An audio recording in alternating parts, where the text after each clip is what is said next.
Na doživote odsúdený niekdajší boss Banskobystrického podsvetia Mikuláš Černák zostáva aj naďalej vo väzení. Rozhodnutie Senátu okresného súdu Trnava zatiaľ nie je právoplatné.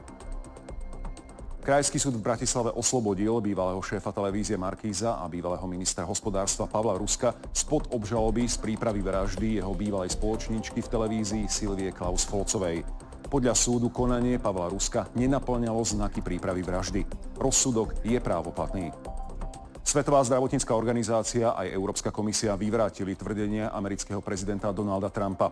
Šéf Bieleho domu spojil bežne dostupný liek proti bolesti Tylenol, v Európe známy ako paracetamol, s výskytom autizmu. Experti tvrdia, že neexistujú dôkazy, ktoré by jeho tvrdenia podporovali.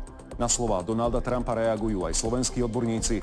Zhodujú sa, že paracetamol je bezpečný. Paracetamol ostáva naďalej bezpečnou voľbou v tehotenstve.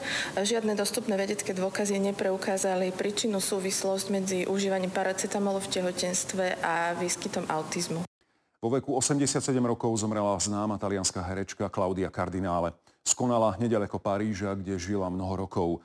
Za hereckú kariéru jej udelili cenu za výnimočný prínos do svetovej kinematografie.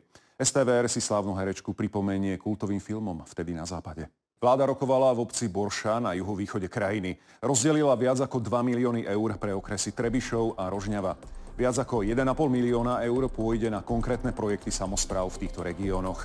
Vláda tiež zaviazala ministerku kultúry na dokončenie rekonštrukcie hradu Krásna Hôrka do konca roka 2027. Sledujeme aj rokovanie parlamentu o konsolidácii. Viac informácií pripravujeme do správ o 19:00. Dovidenia.